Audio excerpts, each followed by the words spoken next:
Dank.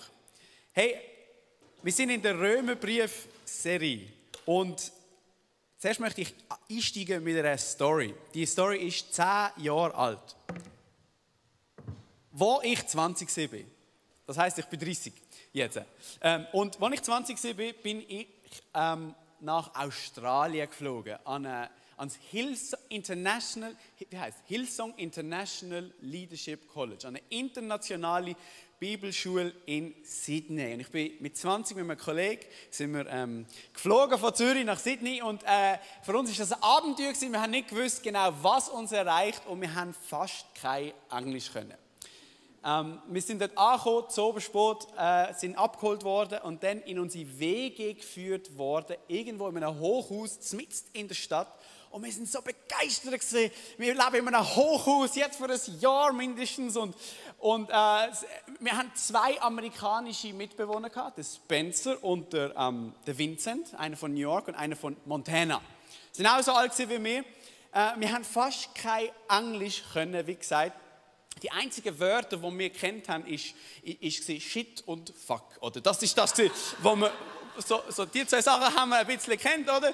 Und du musst wissen, für einen Christ, der aus Amerika kommt oder englisch sprechender Christ, sind diese Wörter ein völliges Tabu. Das geht einfach gar nicht. Aber wir haben keine Ahnung gehabt, oder? Und wir sind auf dem Balkon gesehen und haben die Aussicht genossen. Und ich habe zum Kollegen gesagt, hey, shit, zieh dir mal die Aussicht ein. Und er so, fuck, ist das geil und so. Und wir haben die ganze Zeit halt uns gefreut, oder? Wirklich von Herzen gefreut über das.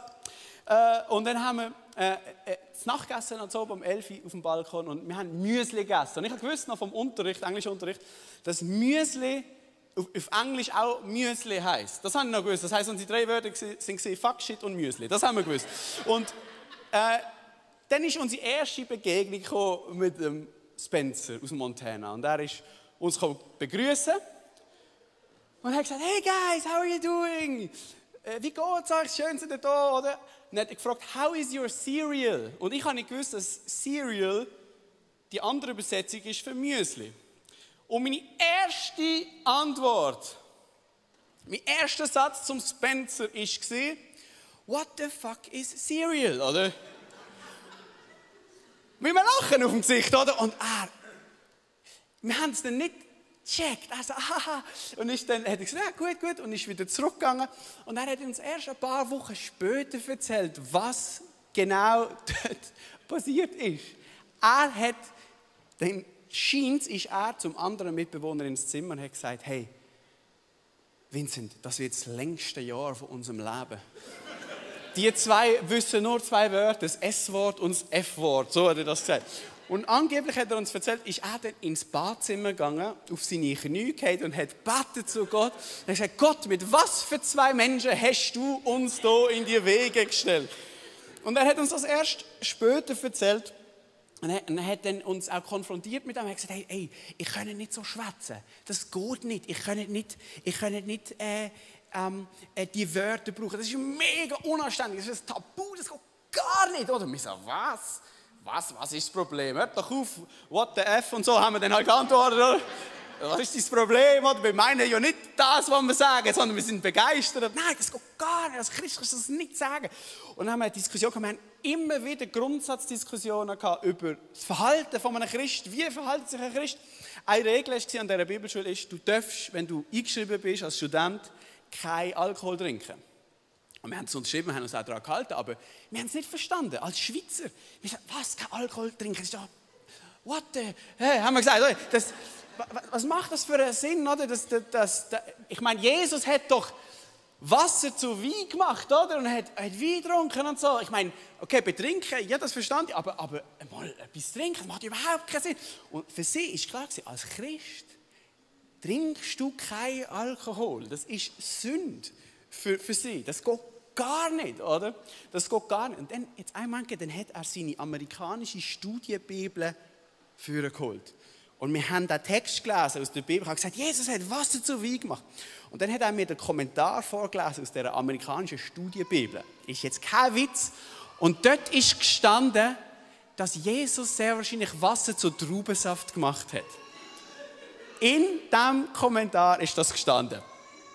Das heisst, wir haben immer wieder unsere Grundsatzdiskussionen gehabt. Zwei Kulturen sind aufeinander getroffen und clasht. Und obwohl wir beide Christen sind, haben wir gemerkt, wir unterscheiden uns in so vielen Ansichten und auch was den Lebensstil betrifft, fundamental zum Teil. Wir haben uns dann schlussendlich gefunden. Wir sind gute Freunde geworden, wir sind heute noch gute Freunde. Ich habe aufgehört zu fluchen und er ist ein paar Jahre später an meine Hochzeit gekommen in der Schweiz und hat dort sein erstes Bier getrunken und mit mir angestoßen. Amen. Also es ist alles gut. Wir sind in der Römerbriefserie und heute reden wir über Kapitel 14 und 15. Danke. Wir schauen Kapitel 14 an. Kapitel 14. Letzte Woche hat der Ralf über Kapitel 8 predigt und du fragst dich jetzt, warum überspringen wir jetzt ein paar Kapitel? Keine Angst, wir kommen zurück zu 9 bis 13. Das werden wir im Nachhinein noch anschauen. Aber heute habe ich gedacht, müssen wir über Kapitel 14 reden, weil das passt perfekt zum heutigen Sonntag. Das ist das Wort zum Sonntag. Darum Kapitel 14. Weil heute reden wir über die Freiheit, die Jesus für uns am Kreuz erwirkt und aber auch über die Einheit, wo die Freiheit an soll führen. Schau, wir mögen den Part von der Freiheit, oder wir mögen den Part, dass wir sagen, wir sind unter der Gnade und nicht unter dem Gesetz, wir sind befreit, oder wir sind frei als Christen. Wir mögen den Part, dass wir sagen, hey, wir sind frei. Aber der Paulus wird uns heute sagen, und das werden wir gerade lesen im Moment, dass Freiheit, die nicht die Einheit der Kirche fördert, eine falsche Freiheit ist. Das würde Paulus sagen. Und er würde uns auch sagen, jede Theologie, die nicht erbauend ist für die kirchliche Gemeinschaft, hat das Evangelium grundsätzlich missverstanden. Theologie führt immer in Gemeinschaft, wenn sie gesund ist. Und bevor wir jetzt den Text lesen, den ich angesprochen habe, müssen wir kurz die Situation anschauen, die die Christen in Rom hatten. Rom war eine Metropole, eine Weltstadt, oder? Eine Millionenstadt, eine außergewöhnliche Stadt mit Leuten aus unterschiedlichsten Kulturen, unterschiedlichsten Hintergründen, unterschiedlichsten Religionen. Händler, Sklaven vom ganzen römischen Reich, aus Britannien, Spanien, aus Nordafrika, überall sind sie zusammengekommen mit anderen Hintergründen, anderen Kulturen, anderen Weltansichten. Und es hat noch Juden gegeben, eine beträchtliche Anzahl in Rom. Die haben gedacht, es gibt nur einen Gott, die haben ihre Festtage, Sabbat, Speiseregelungen und haben so ihr Leben gelebt. Und jetzt musst du dir vorstellen, werden von allen Schichten Menschen zu Christen. Menschen werden Christen. Und dann hast du einerseits Juden, die Christen werden. Und plötzlich merken die, wie der Paulus ja auch war, hey, da gibt es eine Freiheit. All die Festtage und so, die wir hier akribisch feiern, die werden durch Ostern in den Schatten gestellt. All die Speiseregelungen, die gelten nicht mehr und es gibt eine Freiheit. Und wir haben wie gemerkt, hey, als Christ bist du wie befreit von dem Kodex vom Gesetz, oder? Und auf der anderen Seite hast du Heiden, also Leute, die nicht jüdisch waren, die auch Christen geworden sind. Und die haben sich abgewendet von ihren alten Göttern, von ihren alten Festtagen und Ritualen und so, und haben sich hingewendet zum wahren Gott. Überall sind Christen geworden und beide haben eine Freiheit erlebt. Und jetzt muss man das nur ein bisschen durchspielen, um sich bewusst zu werden, wie viel Konfliktpotenzial das Ganze hat. Weil auf der einen Seite hat es Juden gegeben, die gesehen haben, dass Heiden zum Glauben kommen. Und die haben gesehen, hey, also so frei wie die jetzt leben, Gott, also es ist schon ein bisschen too much, oder? Ein bisschen jüdische Gesetze muss man schon noch befolgen, dass man noch dazu geht. Also Freiheit ist gut, aber nicht so. Das ist der eine Konflikt. Dann hast es mit Sicherheit Heiden gegeben, die ihre alte Vergangenheit hinter sich gelassen haben und gemerkt haben, wow, ich bin das Leben lang falsch gewesen. Und sie haben sich dem Gott von Israel zugewendet und es hat Heiden gegeben, die haben sich der israelischen und jüdischen Gesetz komplett neu hingewendet. Die haben wie gemerkt, sie finden Halt in der Abgrenzung auch in den neuen jüdischen Festtagen, Speisevorschriften und so weiter. Und sie haben wie gemerkt, dort lebe ich. Und jetzt stell dir vor, ein Heide, der sich abwendet von seinem alten Leben und sagt, ich wende mich jetzt völlig dem Gott von Israel zu. Sieht ein Jude, wie der so frei lebt und Sachen macht, wo der Heid früher gemacht hat und sich abgewendet hat davon. Ich dachte, das gibt es ja nicht. Wir wissen vom Text, wir lesen es gerade, dass es ums Fleischessen geht. Fleisch, das beim Tempel den Götzen geopfert wird. Und es hat Juden gegeben, die Christen geworden sind und gesagt, hey, es ist doch alles gut, wir sind frei, wir können das essen. Und dann gibt es Heiden, die sich abgewendet haben von dem, die Anstoß daran haben und sagen, hey, das kann man doch nicht essen. Spinnst du eigentlich? Weißt du eigentlich, was der geistliche Hintergrund ist von dem ganzen Zeug? Oder? In jede Richtung gibt es Konflikt. Und dazu kommt, dass in Rom nicht nur eine Kirche war, sondern mehrere Hausgemeinden. Das heisst, das Ganze hat sich sehr wahrscheinlich immer mehr ausgefranst. Es hat sich immer mehr in Ghettos und so spezifische Hausgemeinden ausgewählt. Dann haben sich die Juden hier getroffen und dort Heiden. Und dann hat es aber auch noch eine Kirche gegeben, die das alles ein bisschen frei angeschaut hat, die gesagt hat, hey, wir können essen, was wir wollen, es ist jeden Tag gleich wie dann. Dann hat es aber auch Kirche gemischt mit Juden und Heiden, die sich mehr an die jüdischen Vorschriften gehalten haben. Und jetzt schau, was der Paulus zu diesen Christen schreibt. Römer 14, 1-4. Den im Glauben Schwachen nehmt an und lasst es nicht zum Streit über verschiedene Auffassungen kommen. Der eine glaubt, alles essen zu dürfen, der Schwache aber isst nur Pflanzliches. Wer isst, soll den nicht verachten, der nicht isst. Wer aber nicht isst, soll den nicht richten, der isst. Denn Gott hat ihn angenommen. Wer bist du, dass du eines anderen Diener richtest? Seinem eigenen Herrn steht oder fällt. In anderen Worten, wir werden alle mal vor Gott gerichtet. Man sieht, es gibt Vegetarier und solche, die Fleisch essen. Und das sind jetzt nicht Vegetarier gewesen, wie wir heute das vielleicht verstehen, aus Wohl der Tiere oder aus ethischen Gründen und so. Sondern das sind Vegetarier gewesen, weil sie eben nicht mehr können mit dem alten Lifestyle das zusammenbringen. Wie kann man Fleisch essen, wo der Götzen geopfert, das geht gar nicht, oder? Und für bar ist es gegangen. Und jetzt sagt der Paulus zu beiden: Richtet euch gegenseitig nicht und verurteilt euch gegenseitig nicht und schaut nicht aufeinander ab. Er sagt zu denen, die Fleisch essen, die sagen, es ist doch okay, Gott hat die ganze Welt gemacht, es gibt kein Tier, es sind alle Tiere von Gott. Das heisst, wir können alle, die haben eine Freiheit gehabt. Zu denen sagt er, schaut nicht auf die Schwachen im Glauben ab, die die Freiheit noch nicht für sich entdeckt haben. Verachtet sie nicht. Und zu denen, die das Fleisch nicht essen, sagt der Paulus, verurteilt nicht die, die es essen. Weil auch Gott hat sie angenommen. Vers 5-6.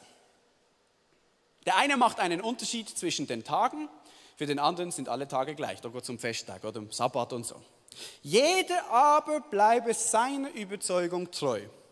Wer einen bestimmten Tag beachtet, der tut es vor dem Herrn. Und wer isst, der isst vor dem Herrn, denn er dankt Gott dabei. Und wer nicht isst, der tut auch das vor dem Herrn und dankt Gott ebenfalls. Paulus sagt, in anderen Worten, wenn es ums Essen, ums Trinken, um Festtage geht, ist es eine Frage vom Gewissen. Wenn das für den einen stimmt, dann ist es gut so. Wenn es für den anderen nicht stimmt, ist es auch gut so. Jeder soll im Reinen sein vor Gott. Wichtig ist, dass man den, der es anders sieht, nicht verachten und nicht verurteilen. Weil eines Tages wird jeder Mensch vor Gott müssen stehen und für sein Leben Rechenschaft ablegen. Das ist so sein Argument. Und jetzt man könnte sagen, in anderen Worten, jeder kann machen, was er will, weil jeder steht dazu, was er macht. Oder? Genau. Und man könnte jetzt sagen, was ist das Problem? Das ist doch eine super Sache. Jeder kann machen, was er will. Weil jeder steht gerade für das, was er macht. Ist doch super. Wieso, wenn das für jeden stimmt, wieso? Das ist doch gut. Dann sollen sich doch die Leute mit den Leuten treffen, wo sie sich einig sind. Und die Leute sollen sich mit den Leuten treffen, die sich einig sind. Und dann hast du die Kirche und die Kirche. Und ist überhaupt kein Problem. Dann sollen doch die das mit den jüdischen Gesetzen ein bisschen strenger schauen, sich untereinander treffen. Und die ein bisschen freier sind, mit sich treffen, oder? Wieso? Man könnte ja sagen, komm, wir gründen noch mehr Kirchen in Rom. noch mehr Hausgemeinden. Es ist so spezifisch, dass jeder aussuchen kann, wo er am besten anpasst. Dann machen wir eine jüdische Gemeinde, wo nur Juden sind, oder? Und eine, wo nur Heiden sind. Dann tun wir noch spezifizieren. Dann schauen wir, dass dort Heiden sind von Britannien, weil die reden etwas, die sind komisch, oder? Aber die brauchen selber eine Gemeinschaft. Und dann machen wir noch eines aus spanischen Juden und noch eines so. Was ist denn das Problem? Ist doch super. Jeder steht zu dem, was er hat und ist und macht. Man könnte es noch weiterziehen, das Argument. Man könnte sagen, noch besser. Komm, wir hören doch auf, uns zu treffen. Weil das ist anstrengend. Wenn du dich triffst, musst du dich ja anpassen. Dann hast du der sieht es so, wir sind doch frei in Jesus. Am Sonntag in die Kirche gehen ist ja eher religiös.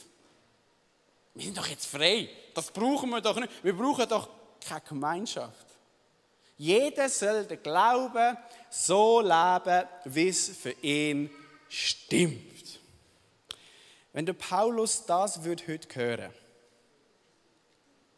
wie viele Christen ihren Glauben so individualistisch verstehen und ausleben, dann würde er, wenn er könnte, sich im Grab umdrehen. Das würde er fast nicht verkraften. Versteh mich nicht falsch. Das Evangelium hat eine unglaubliche Stoßkraft fürs Individuum. Das war revolutionär.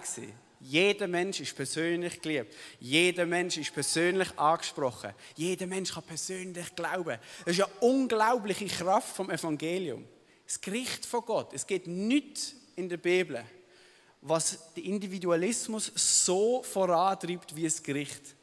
Das ist etwas Positives. Jeder Mensch wird eines Tages selber vor Gott stehen. Das heisst, jeder Mensch ist persönlich angesprochen und persönlich in Verantwortung. Das ist ein unglaubliches Erbe vom Evangelium, das wir nicht vergessen und nicht verlieren dürfen. Das ist etwas Wichtiges. Das Individuum ist geschenkt. Aber wenn du deinen Glauben nur noch so lebst, so individualistisch, ich und mein Jesus, ich mache so, wie es für mich stimmt. Wenn du das sagst, dann hast du die Hauptaussage vom Evangelium verpasst. Und der Paulus würde uns heute sagen, du hast die Hauptaussage vom Römerbrief verpasst. Der ganze Punkt vom Römerbrief ist es zu zeigen, dass es keinen Unterschied gibt zwischen Sünde. Alle haben gesündigt, alle sind schuldig vor Gott. Wegen dem gibt es keinen Unterschied in der Rechtfertigung. Alle werden ohne Verdienst gerecht gesprochen vor Gott. Und alle Unterschiede werden vor Gott eingeebnet. Warum? Weil Gott eine neue Familie will gründen. Aus unterschiedlichen Nationen, aus unterschiedlichen Hintergründen, unterschiedliche Kulturen, unterschiedliche Altersstufen, unterschiedliche Milieus.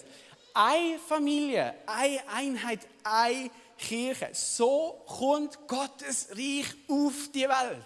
Nicht, wenn jeder mit seinem eigenen Jesus unterwegs ist, sondern wenn wir alle aus unterschiedlichen Hintergründen zusammenkommen und den gleichen Jesus im Zentrum haben. Das ist die Spitze vom Römerbrief. Dort landet der Paulus. Das heisst, ethnisch durchmischte Kirchen, nur so als Nebensatz. Kirchen, wo Leute zusammenkommen aus unterschiedlichen Nationen. Das sollte die Norm sein und nicht eine Ausnahme. Darum, ich liebe unsere Kirche für das. International Christian Fellowship. Ich liebe das, dass wir aus unterschiedlichen Nationen Leute hier haben und dass wir uns vereinen können. Auch wenn wir Sachen zum Teil anders anschauen. Schau, beim Evangelium geht es nicht einfach primär darum, dass du deinem persönlichen Gott begegnest und persönlich die Liebe erfährst und Barmherzigkeit von Gott erfährst. Natürlich das auch. Du sollst deine persönliche Freiheit finden bei Gott. Natürlich ist das nicht falsch, aber es ist verkürzt. Der ganze Punkt vom Evangelium ist nicht einfach, dass du deine persönliche Freiheit findest, sondern dass wir eine Gemeinschaft bilden können von der Freiheit. Eine Gemeinschaft. Und das wird oft überlesen im Römerbrief. Es wird auch oft überlesen, wenn wir die Bibel allgemein lesen. Weil wir sind so geschult, wir haben unsere Brille vom Individualismus. Und wir lesen den Text und fragen, die erste Frage ist, was bedeutet das für mich? Oder? Wie finde ich zu Gott? Wie finde ich Gnade? Was hat das für eine Relevanz für mich persönlich? Und das ist nicht falsch. Aber schau, wenn jeder einfach mit seinem persönlichen Jesus unterwegs ist, laufen wir Gefahr, dass am Schluss alle mit einem anderen Jesus unterwegs sind. Für dich ist Jesus eher linksliberal. Und mein ist halt mehr konservativ und rechts eingestellt, oder? Die Jesus ist mega nett. Und deine ist vielleicht ein bisschen härter und auch klarer. Die Jesus trinkt Alkohol, meine trinkt nur Traubensaft. Mein Jesus ist Ami und deine ist Chines.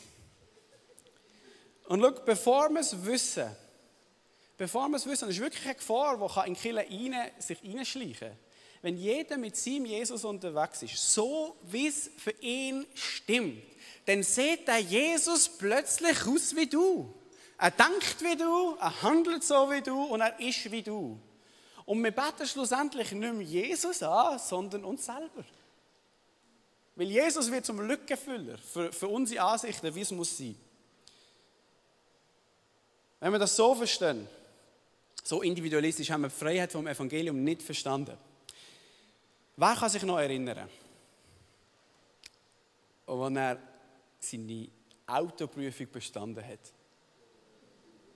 Ein grossartiger Moment im Leben. Oder? Ich weiss noch, ich habe meinen Fahrzeugausweis bekommen. Ich habe den bekommen. Und das war so ein Gefühl von Freiheit.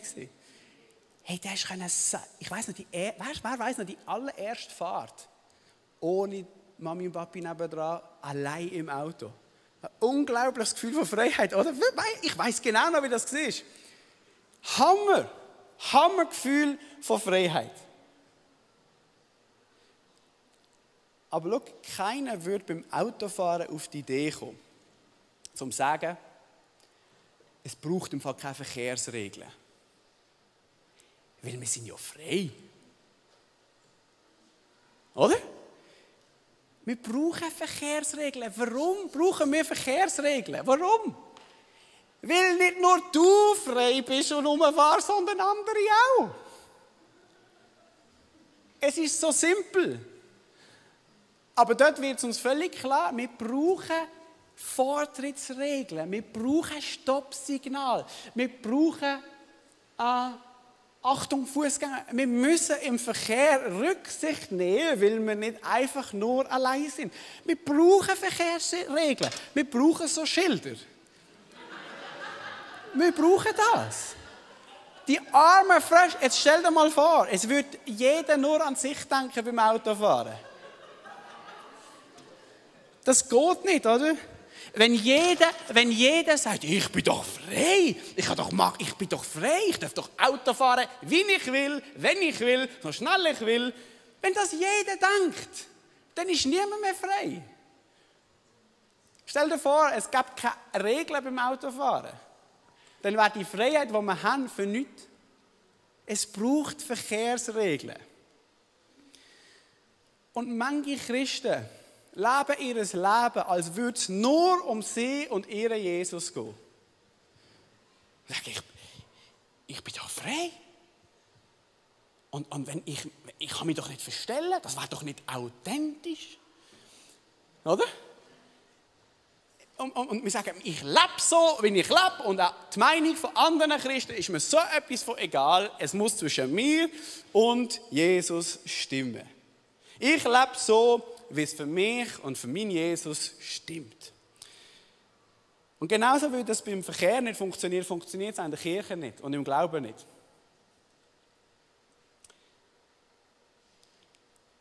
Weil es geht nicht um dich und deinen Jesus, es geht um uns und unseren Jesus. Und schau, das ist schwierig. Eine Kirche bestehen aus mehreren Nationen, mehreren Hintergründen, ist nicht einfach. Aber dann hat niemand gesagt, dass es einfach ist. Gell? Aber das ist der schwierige Weg. Der einfache Weg ist einfach daheim sitzen und den Livestream schauen. Und dieses Jesus-Erlebnis selber mit dir persönlich, das ist der einfache Weg. Aber der Paulus sagt uns, wir müssen mit dieser Spannung umgehen. Dort ist der Kern drin. Und jetzt ist unglaublich, ich finde es spannend. Okay, vielleicht du nicht, aber ich finde es spannend, wie der Paulus jetzt mit diesem Problem umgeht. Und er sagt nicht, Es gibt kein richtig und falsch. Schau, es muss einfach jeder machen, so wie er denkt, mit dem Fleisch und mit dem Trinken. Jeder soll einfach schauen für sich. Sondern der Paulus bezieht Stellung, jetzt muss er das geben. Er sagt, was er glaubt. Römer 14 bis 15. Seine Meinung zum Fleischessen, wo aus dem Tempel kommt. Ich weiß und bin mir im Herrn Jesus gewiss, dass nichts an sich unrein ist, sondern nur für den, der es für unrein hält, für den ist es unrein. Der Paulus sagt, was er dazu denkt. Er sagt, es gibt eine Freiheit. Und es ist okay, Fleisch zu essen. Also jetzt unabhängig von unserer vegetarischen Bewegung jetzt, aber damals. Es ist okay zum Fleisch essen, auch wenn es vom Tempel kommt. Es gibt eine Freiheit. Kein Fleisch, kein Tag ist an und für sich unrein. Alles kommt von Gott, alles ist für uns da. Und jetzt kommt aber der springende Punkt. Er sagt, etwas wird unrein für jemanden, wenn die Person das für unrein haltet. Nächster Vers. Wenn dein Bruder nämlich wegen einer Speise in Bedrängnis kommt, handelst du nicht mehr, wie es der Liebe entspricht. Führe ihn mit deinem Essen nicht ins Verderben. Auch für ihn ist Christus gestorben. Obwohl der Paulus zugeht, nein, Fleisch aus dem Tempel ist keine Sünde. Das dürfen wir essen. Aber wenn dein Bruder oder deine Schwester dich sieht, wie du Fleisch isst aus dem Tempel und die Person nimmt Anstoß daran und kann das nicht vereinbaren, dass du so frei umgehst mit dem und du weißt das und machst es trotzdem, weil du sagst, ich bin frei und ich bin erlöst und es ist mir doch gleich, was die anderen denken. Ich mache so, dass für mich und mein Jesus stimmt, dass mein Gewissen im Reinen ist. Wenn du auch sagst, es ist mir egal, dass der andere Problem hat damit und das nicht vereinbaren kann, dann, sagt der Paulus, ist es Sünde. Dann ist es Sünde. Das heisst, wenn dein Bruder oder deine Schwester im Glauben Mühe hat mit etwas, was du machst, mit deiner Freiheit, wo du meinst, hast du persönlich mit dir und Jesus ausgemacht, dann sagt der Paulus, obwohl es okay ist, das Fleisch essen, sagt er, verzicht darauf. Ich finde das faszinierend. Obwohl er sagt, es ist in Ordnung zum Fleisch essen, ist es nicht in Ordnung, wenn jemand ein Problem damit hat. Ist das nicht krass? Obwohl du mit deiner Freiheit recht hast, sagt der Paulus, verzicht auf deine Freiheit, wenn der andere Mühe hat. In einer Zeit, wo Authentizität so groß geschrieben wird, ist das natürlich unheimlich dicke Kost, oder?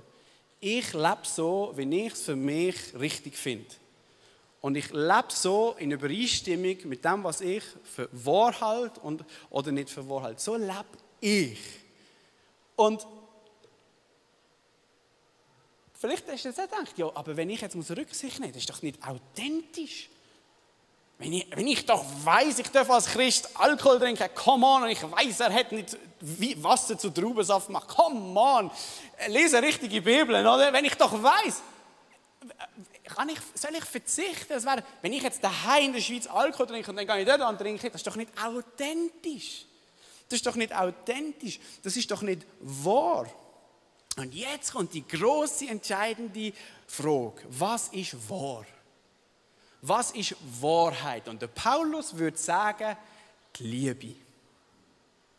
Das ist die Wahrheit. Die Liebe ist die Wahrheit. Das heisst, ja, Opferfleisch essen ist richtig. Aber wenn jemand ein Problem hat und Anstoß daran findet und es situativ unliebend wird, ist es unwahr und falsch. Das heisst, die Verkehrsregeln für uns Christen, in dem Rahmen, wo wir uns frei bewegen und sollen, ist die Liebe. Aber verstehst du, die Liebe hat ihre Grenzen. Die Liebe hat ihre Grenzen. Logisch, weil du bist nicht der Einzige, der am Umfahren ist. Es gibt noch andere. Und manchmal bedeutet die Liebe, manchmal bedeutet die Freiheit auch Verzicht. Manchmal bedeutet die Liebe und die Freiheit Rücksicht nehmen für das Wohl der Gemeinschaft. Und warum sollen wir das machen? Römer 15, 1-3 zum Abschluss. Wir, die Starken, er sagt sogar, wer stark und schwach ist, oder? Wir, die Starken, die meinen, es ist alles in Ordnung, sind verpflichtet, die Schwächen der Schwachen zu tragen und nicht uns selbst zu gefallen zu leben. Jeder von uns lebe dem Nächsten zu gefallen, ihm zum Wohl, um ihn aufzubauen. Christus hat ja auch nicht selbst zu gefallen gelebt, sondern, wie geschrieben steht, die Schmähungen derer, die dich schmähten, haben mich getroffen. Die eine Regel, die für uns Christen gilt, ist die Liebe. Lieb und mach, was du willst. Lieb und mach, was du willst. Schau nicht zuerst für dich selber, sondern für die Bedürfnisse der anderen. Schau, das ist für mich eine riesige Challenge. Ich bin von Natur aus ein Egoist, brutal Egoist. Muss mal meine Frau fragen. Ich bin Egoist. Aber für mich ist das herausfordernd.